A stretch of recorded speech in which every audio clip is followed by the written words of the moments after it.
Friends, स्वागत आपका home tuition channel पे। दोस्तों, जैसा कि आप जानते हैं कि IBACIU के फॉर्म निकले हुए हैं, तो बहुत सारे बच्चों के मन में डाउट है कि कैसी जॉब है, कितनी सैलरी मिलेगी, कैसा वर्क प्रोफाइल है इसका, ठीक है, कहाँ कहाँ पे डिप्लॉयमेंट यहाँ पे मिल सकता है, क्या क्या यहाँ पे फैसिलिटी मिलती हैं। तो इन सब के बारे में यहाँ पे हम डिटेल से बात करने के लिए आपके लिए वीडियो लेके आए हैं दोस्तों। तो चलिए शुरू करते हैं। तो वीडियो स्टार्ट करने से पहले इतना कहना चाहूंगा, वीडियो को लाइक करें, शेयर करें और चैनल को सब्सक्राइब करें इसी प्रकार की वीडियोज के लिए दोस्तों। तो चलिए शुरू करते हैं IBACIU जॉब प्रोफाइल के बारे में दोस्तों। तो सबसे पहले बात करते हैं जो आपके डाउट थे। सबसे पहला डाउट ये था कि जॉब है वो टेम्परेरी है या परमानेंट है दोस्तों, क्योंकि इस जॉब के जो नोटिफिकेशन है उसमें लिखा हुआ है एक पॉइंट पर कि आपका जो अपॉइंटमेंट है वो एक टेम्परेरी तौर पर होगा दोस्तों। तो मैं आपको बताना चाहूंगा दोस्तों, जब आप किसी भी फॉर्म को अप्लाई करते हो, चाहे वो पैरामिलिट्री फोर्सेस का हो या मिलिट्री फोर्सेस का हो या किसी अन्य संस्था का हो, आपकी अपॉइंटमेंट हमेशा टेम्परेरी बेस पर ही होती है दोस्तों। यानी कि इस टेम्परेरी पोस्ट को कहा जाता है प्रोबेशन पीरियड। जब आप किसी पैरामिलिट्री फोर्स या किसी मिलिट्री फोर्स के लिए अप्लाई करते हैं तो आपके पहले 2 साल प्रोबेशन पीरियड में काउंट होते हैं और इसीलिए इसे कहा जाता है टेम्परेरी जॉब। यानी कि 2 साल की आपकी परफॉर्मेंस के आधार पे आपकी जॉब है ये परमानेंट हो जाती है। यानी कहने का मतलब ये है कि ये जो जॉब है ये टेम्परेरी नहीं, परमानेंट जॉब है, एक सेंट्रल गवर्नमेंट की जॉब है। तो आपके मन में से ये डाउट निकल जाना चाहिए कि टेम्परेरी जॉब है, क्या करेंगे फॉर्म भर के, ये वो जो बहुत सारे डाउट है तो सबको क्लियर कर दीजिए। ये जॉब एक सरकारी नौकरी है, गवर्नमेंट जॉब है और एक परमानेंट जॉब है, ठीक है। अपॉइंटमेंट आपका टेम्परेरी बेस पर ही होता है क्योंकि आपका प्रोबेशन पीरियड होता है 2 साल का, ठीक है। हर पोस्ट में जहां भी आप अप्लाई करते हो, ऑल ओवर इंडिया किसी भी सेंट्रल गवर्नमेंट जॉब के लिए आप अप्लाई करते हैं तो पहले 2 साल प्रोबेशन पीरियड पे ही होता है। यानी कोई भी जॉब आप लेते हैं वो टेम्परेरी बेस ही होती है, लेकिन ओवरऑल देखा जाए तो परमानेंट जॉब होती है क्योंकि पहले 2 साल आपके प्रोबेशन होती है, इसलिए इसको टेम्परेरी काउंट किया जाता है दोस्तों। दूसरा डाउट ये था कि कोई चश्मा पहने हुआ है या किसी ने लेजर करवा रखा है तो क्या वो इस जॉब के लिए अप्लाई है या नहीं है दोस्तों, एलिजिबल है या नहीं है। तो मैं आपको बताना चाहूंगा, अगर आप कलर ब्लाइंड हैं तो आप इस फॉर्म या इस पोस्ट के लिए एलिजिबल नहीं है। वहीं अगर आपने चश्मा लगा रखा है और चश्मे के साथ अगर आपकी आई करेक्ट है, यानी 6/6 और 6/9 है, तो आपको कोई प्रॉब्लम नहीं है, आप इस फॉर्म के लिए, इस जॉब के लिए अप्लाई कर सकते हैं। वहीं बात करें दोस्तों लेजर की, तो लेजर की बात ऐसी है कि अगर पकड़ में आ जाती है तब तो दिक्कत हो सकती है, नहीं तो कोई दिक्कत वाली बात नहीं है। क्योंकि अभी जो ये रिक्रूटमेंट चलते हैं, ऐसी अभी इतनी मतलब मॉडर्न इनमें नहीं आई है कि आप ऐसी कोई मशीन है कि आपको देखते पकड़ ले भी लेजर करवा रखा है नहीं करवा रखा है। वो डॉक्टर की मेंटल पावर पे होता है कि कई तो देखते ही पकड़ जाते हैं कि हाँ आपने लेजर करवा रखा है, कई आपको नजरअंदाज भी कर देते हैं। तो वही बात है कि वहां पे आपका किस्मत का जो फैक्टर वो काम करता है भाई, ठीक है। अगर ओवरऑल देखा जाए, अगर आपने चश्मा लगा रखा है तो भी आप फिट हैं, नहीं लगा रखा है 6/6 और 6/9 आपकी आंखें हैं तो कोई प्रॉब्लम नहीं है। तीसरी चीज यहां पे होती है कि यहां पे जो फिजिकल है वो होगा या नहीं होगा। तो इस जॉब में फिजिकल नहीं होता है, नॉर्मल आपकी जो हेल्थ है वो एक बेस्ट लेवल पे शेप 1 आपकी जो मेडिकल कंडीशन है वो होनी चाहिए दोस्तों। ऐसा नहीं कि आप ओवरवेट हैं, बहुत ज्यादा वेट है या किसी अन्य बीमारी से आप ग्रसित है तो आप इस जॉब के लिए एलिजिबल नहीं है। मेडिकल आपका शेप 1 होना चाहिए। शेप 1 क्या होता है आप जाके गूगल पे सर्च कर सकते हैं, आपको पूरी डिटेल वहां पे मिल जाती है दोस्तों। अब बात करते हैं इस जॉब प्रोफाइल के बारे में। तो सबसे पहले बात करते हैं यहां पे ट्रेनिंग की। तो बात करें दोस्तों ट्रेनिंग की, तो इस जॉब के लिए, जो इस पोस्ट के लिए आपकी जो ट्रेनिंग होती है, एक बैच की 10 सप्ताह की होती है और एक बैच में एक सेंटर पर 100 ही बच्चे बुलाए जाते हैं। यानी कि ओवरऑल देखा जाए तो इस जॉब के लिए जो आपकी ट्रेनिंग है वो 2 सेंटर पे चलती है, 2 जगह चलती है और एक बैच में एक सेंटर पर 100 बच्चे बुलाए जाते हैं। यानी कि 200 बच्चे एक साथ ट्रेनिंग ले सकते हैं। इस हिसाब से देखा जाए तो जो आपकी पोस्ट है 2000 पोस्ट हैं, आपको पता है 2017 में 1300 वैकेंसी थी, 1300 की 1300 फिल की गई थी, यानी कोई भी वैकेंसी खाली नहीं गई थी। तो इस बार भी 2000 के 2000 पद यहां पे भरे जाने की संभावना है। तो ऐसे में देखा जाए तो यहां पे बहुत सारे, अगर एक बैच में 200 बच्चे ट्रेनिंग करते हैं तो आप जानते हैं 100 वीक की ट्रेनिंग हो जाएगी कंप्लीट। यानी 2000 बच्चों के लिए कितने बैच बनेंगे दोस्तों? एक बैच में 200 बच्चे हैं तो 10 बैच बनाने पड़ेंगे। एक बैच 10 वीक का है।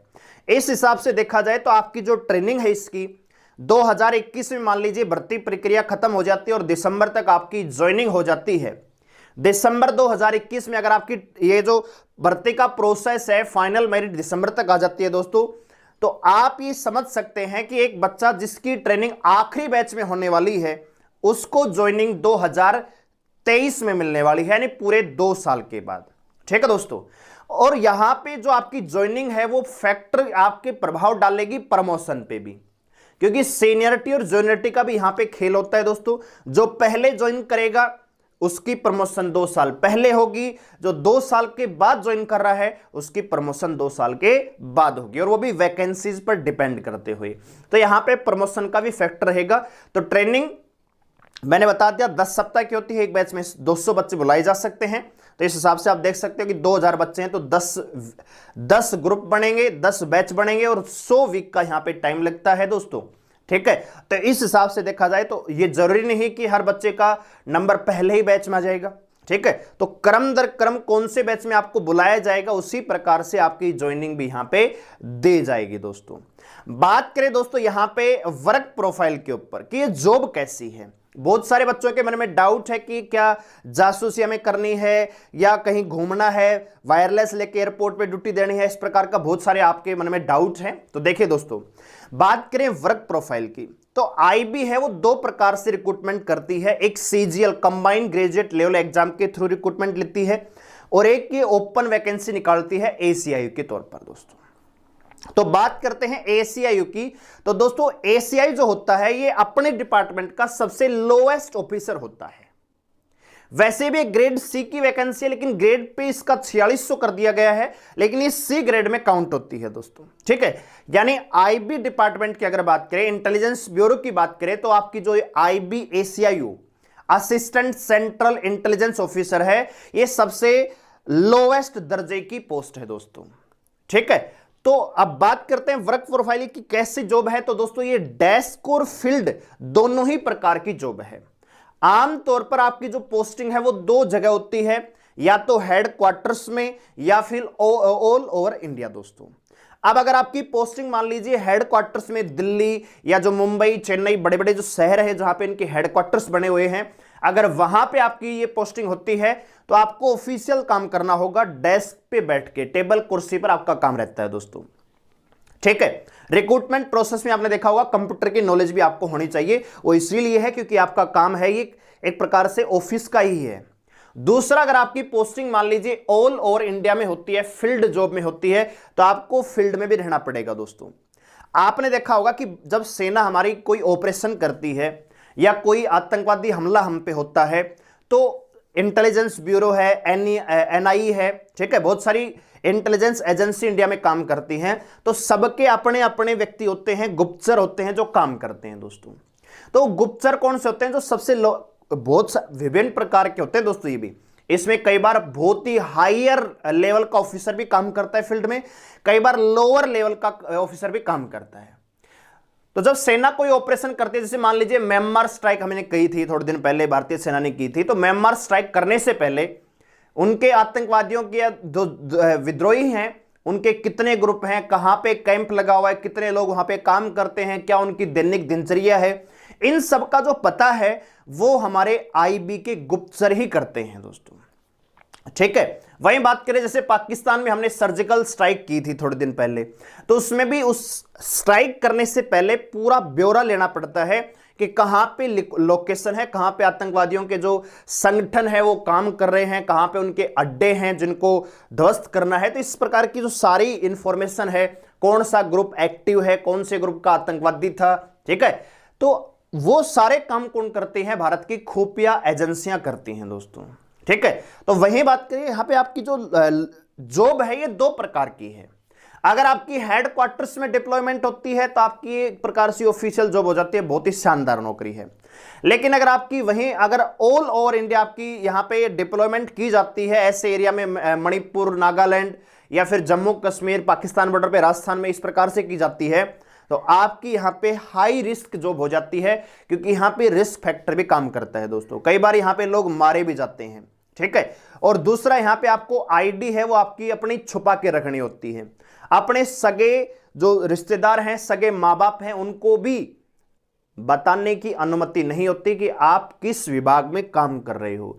तो जब आप अपने जो फ्रेंड है, आपका जो सर्कल है, उसमें यह बात बता ही नहीं पाओगे कि आप कहां काम कर रहे हो, तो जाहिर सी बात है कि आपका जो सोशल स्टेटस है वो भी थोड़ा सा यहां पे कम रहेगा।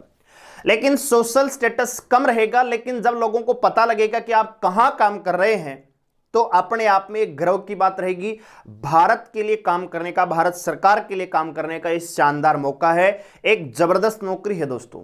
जिन लोगों को, जिन बच्चों में, जिन जवानों में जोश होता है, जुनून होता है देश के लिए काम करने का, वही इस जॉब को चुनते हैं, ठीक है दोस्तों।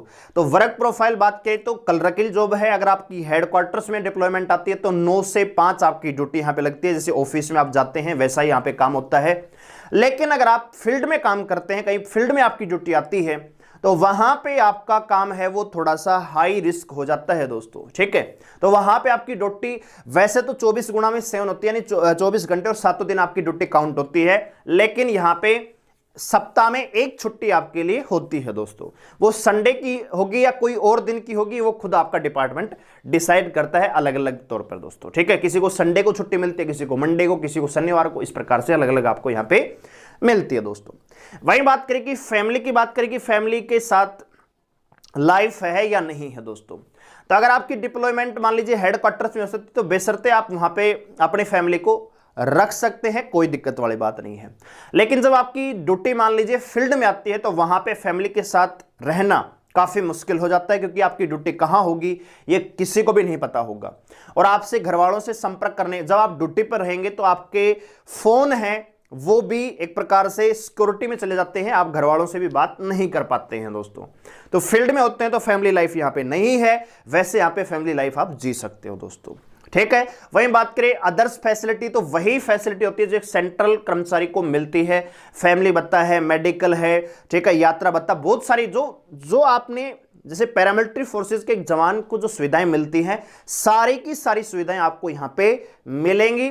बस फैमिली लाइफ थोड़ी सी कम है जब आप फील्ड में जाते हैं दोस्तों। और पूरी नौकरी के दौरान 3 साल आपको ऐसे मिलेंगे जब आपको हाई रिस्क एरिया में काम करने का मौका मिलेगा, यानी बहुत ही जबरदस्त एरिया में आपको काम करने का मौका मिलेगा। 3 साल आपकी जिंदगी के इस नौकरी के दौरान आएंगे ही आएंगे दोस्तों, ठीक है। बात करते हैं दोस्तों यहां पे सैलरी की। तो सबसे बड़ी चीज सैलरी ही होती है। भी सैलरी के तौर पर ही लोग मोटिवेट होते हैं कि कितनी यहां पे तनख्वाह मिलेगी। तो दोस्तों यहां पे ट्रेनिंग की बात करें तो ट्रेनिंग में आपकी जो सैलरी है वो 25,000 से लेकर 35,000 के बीच में रहती है। जी हां दोस्तों, सैलरी की यहां पे कोई कमी नहीं है, क्योंकि ग्रेड पे यहां पे 4600 कर दी गई है। वहीं बात करें ट्रेनिंग के बाद तो आपकी ड्यूटी कहां पे है, रिमोट एरिया में है या आपकी एक्स सिटीज में है, वाई सिटीज में है, जेड सिटीज में है, तो उस हिसाब से देखा जाए तो आपकी जो सैलरी है मिनिमम 60,000 से लेकर मैक्सिमम 80,000 रुपए तक आपकी पर मंथ यहां पे ग्रोस सैलरी बनती है दोस्तों। तो सैलरी के लिहाज से देखा है तो बहुत ही जबरदस्त नौकरी है, सैलरी अच्छी है, जॉब सिक्योरिटी है, परमानेंट जॉब है। एक आपका रुतबा आपके अंदर ही जो उसको पैदा करेगा कि आप कहां किस एजेंसी के लिए काम कर रहे हैं, ठीक है, खुफिया विभाग में आप काम करने का यहां पे मौका मिलेगा। तो बहुत ही जबरदस्त ये नौकरी है दोस्तों। अब बात करते हैं प्रमोशन की दोस्तों। तो प्रमोशन जहां तक बात करें दोस्तों, तो ये एक डिपार्टमेंट ऐसा है जिसमें कम लोग काम करते हैं, और जब कम लोग काम करते हैं तो प्रमोशन के चांस यहां पे कम रहते हैं। ऐसा नहीं कि डिपार्टमेंट बढ़ता चला जाएगा, ऐसा नहीं है, ठीक है। कई फोर्सेज होते हैं, जैसे एसएसबी है, सशस्त्र सीमा बल है, छोटी फोर्स है। जैसे जैसे फोर्स बढ़ेगी, वो बड़ी बटालियंस बनाई जाएंगी, तो वहां पे प्रमोशंस के चांस ज्यादा बढ़ते चले जाते हैं। वहीं बात करें बीएसएफ है, सीआरपीएफ है, इनमें प्रमोशन थोड़ा स्लो होता है, क्योंकि पहले से ही ये फोर्सेज बहुत ज्यादा बड़ी हैं। तो कोई रिटायरमेंट जाएगा तभी तो प्रमोशन होगा भाई, वैकेंसी होंगी तभी तो प्रमोशन होगा। तो नॉर्मली अगर देखा जाए आईबी की हम बात करें, एसीआईयू की, तो आप लगभग 15 से 17 सालों में ग्रेड ए ऑफिसर तक जाने का प्रमोशन का यहां पे चांस रहता है दोस्तों। यानी आपको ए क्लास ऑफिसर बनने के लिए इस डिपार्टमेंट में 2 प्रमोशन लेने होते हैं और आपके इन 2 प्रमोशन में जो टाइम लगता है लगभग 15 से 17 साल का यहां पे टाइम लगता है दोस्तों, और वो भी डिपेंड करता है वैकेंसीज पर। ठीक है दोस्तों, तो ये इस जॉब के बारे में हमारा प्रोफाइल हमने आपको दिया है, बहुत ही रिसर्च के साथ, बहुत ज्यादा सर्च हमने किया है, बहुत काम किया है, तब आपके लिए इंफॉर्मेशन जुटा पाए हैं दोस्तों।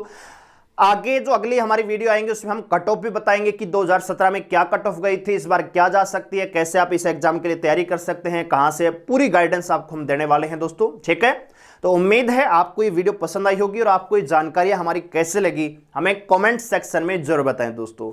और इस वीडियो को लाइक करें, शेयर करें और चैनल को सब्सक्राइब करें इसी प्रकार की वीडियोस के लिए। मिलते हैं अगले वीडियो में, तब तक के लिए धन्यवाद।